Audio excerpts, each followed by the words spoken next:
Hey everyone, so this video is called 150 Days of Ice Baths. So tomorrow will be the 150th day in which I have had an ice bath first thing in the morning. So you might have seen one of my previous videos which was called the 5am Club. So that basically is a routine to start your day. It's a kind of protocol you follow for the first hour of your day starting at 5am, and the way I've kind of adapted that is added an ice bath just before that 5am workout. So in this video I'm going to talk through my experience and how I've done it, and then I'm also going to talk through some of the benefits I found from doing it, and then talk about some of the challenges I encountered while doing this as well. So let's go. So first, when I got the ice bath, I actually got the cheapest one I could find. I think it was like a Lumi, and it was about £70 with the first time buyer voucher, use code, whatever. It was quite dubious, wanting to get a cheap one because I didn't even know if I would use it or like it, but this one's been absolutely fantastic. I have it out in the garden, it's got no installation or anything, and I fill it up with a hose. When I got it, it was just going into summer, so it actually was really hard to get it down to temperature. But now, as we're heading into autumn, it's heading right down into the kind of, I think the minimum so far has been 14 degrees Celsius. So yeah, really getting down there, and I'm excited to see where it goes. So yeah, the first thing I did was actually do a ton of research on what's the optimum temperature for an ice bath, when should you add it into your routine, and obviously looked into it via Andrew Huberman, which I think, when he put out his podcast on the benefits of cold water exposure, the whole thing just kind of took off. So yeah, that's what's my starting point. His advice was always do it prior to exercise, and then going into some of the kind of neurological benefits or neurobiological benefits of cold water immersion. It kind of made it clear that doing it at the start of the day was probably the best protocol. And that's because cold water makes you more alert, it wakes you up quickly, it releases adrenaline and endorphins that last a long time. So doing that just before bed is probably not the best option. And the idea is that you do it prior to exercise, not after, because if you do it prior to exercise, it can reduce muscle growth. So yeah, my alarm goes off at 4:45, and the first thing I do is hydrate, then head for the ice bath. And I have to say, it's probably the toughest thing I do each day, and that's why it's so good.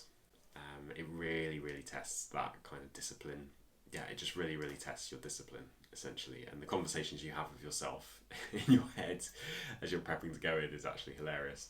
But it's just one of those examples where you tip the pendulum one way into discomfort, and it comes swinging back much faster into the kind of pleasure zone afterwards. So definitely worth doing. And yeah, an interesting thing I found is that once I get out of the ice bath, I tend to do about 6 minutes, and the temperature is kind of dictated by the temperature outside, the ambient temperature. Although I do have some big Yeti ice blocks that I put in to kind of help keep the temperature down. That seems to be able to kind of reduce it by about 2 degrees centigrade, I would say. Do about 6 minutes, try and keep it below 16 degrees Celsius, as I was told that's the kind of optimal temperature. And yeah, sometimes it's easy because it's relatively warm, and like throughout the summer, sometimes it only got down to, I think in the summer it only got down to, some days it was only as cold as 19, which isn't that cold at all. So yeah, alarm goes off at 4:45, jump in the ice bath, do 6 minutes, obviously take the ice blocks out to get in, put the ice blocks back, and then get out myself and put the ice blocks back in the fridge. And the interesting thing is that once you're out of the ice bath, just the ambient temperature feels really warm. So then quickly put on some clothes and start my workout, which is just in the kind of like home gym I've got next to the ice bath. So yeah, that's the morning protocol. Layered it in front of the 5am club routine, and yeah, I found it to be absolutely brilliant. And sometimes I even go back for a second ice bath just before I kind of get ready for my day later on in the morning. So what are some of the benefits I found? Well, yeah, as I mentioned, it really tests your discipline muscle. So every morning you have this kind of mental battle with yourself about getting in, or I could not, and it's really fascinating to kind of see that and experience that and just witness it go on in your head. So that's one benefit I've really found. I found that, by testing and kind of enjoying, I found that by exercising that discipline muscle, it sets me up right for the day, and I'm more likely to be apparently more disciplined throughout the day, and I think it works. It feels like it works. I think the other benefit I've noticed is it immediately wakes you up. So if you wake up a little bit groggy and, you know, shuffling around, if you get in the ice bath, oh my god, you're instantly alert, and that is just fantastic, and that sets me up so well for the exercise. And I'm trying to delay my caffeine intake as well, so now I find that actually the ice bath is enough to wake me up for my workout, and I can enjoy the coffee a little bit later, and that has all the kind of benefits that's mentioned about delaying your caffeine consumption. It's also quite nice to just have that time to reflect and think. I'm trying to get better at it myself, so quite often I wake up, my alarm goes off, and then I lie in bed for a bit and kind of think about the day. Whereas what I should do and what I'm trying to get better at is just getting up, getting out, not worrying about thinking, just getting out there and sitting in the ice bath, and then I have time to kind of sit and reflect, and there's no noise, it's early in the morning, no phone. It's just a fantastic kind of quiet 6 minutes to kind of think about the day and think about what's gone before. So yeah, where's it been tricky? So I guess you have to replace the water once a week roughly, and it's quite a lot of water, so feeling a bit guilty about that, to be honest. I've got better at cleaning it as well, so just use washing up liquid, but yeah, otherwise the water gets quite grim, so definitely recommended to clean it frequently. As I mentioned, keeping it cool has been a bit challenging. I got the cheapest ice bath, so it's not got cooling mechanisms. So I bought these massive ice blocks, which actually cost more than the ice bath itself, but they seem to help bring the temperature down a bit.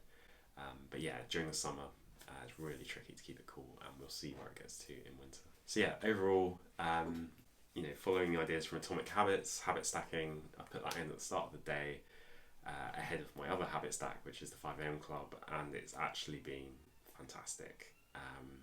I love it. I do it every morning. I get sad when I'm away and I can't do it, and yeah, just think it's a really great way to start the day and sets things off right. It's also enabled me to do cold showers as well, because now I just get in the ice bath, then get in the shower, and by the time you're in the shower you're used to cold water anyway, so you might as well just have a cold shower as well. And that just, you know, sets you up fantastically for the day, in my opinion. So yeah, in summary, I get into the ice bath prior to 5am club, so I normally get in, I think my target's at 4:50, I want to be in the ice bath, and yeah, do a few minutes of reflection. I haven't yet had the chance to test it as a kind of recovery mechanism, because I'm not really working out hard enough, but maybe if I ever get back to cycling and do huge kind of days out on the bike again and use it as a recovery method following day, I'll see some real benefits, but I haven't really tested that yet. At the moment it's all about the effects it has on the brain, and also it supposedly has some positive effects on weight loss as well. So we'll see how that goes, but all that is kind of harder to measure, and it's a complicated problem, weight loss. So yeah, that was it. That was a video summarising my experience of 150 days of doing ice baths in the morning. I hope you enjoyed it. If you enjoyed this video, don't forget to like and subscribe for more content, and if you have any questions or comments, please feel free to leave them in the comment section down below, and I'll see you in the next video.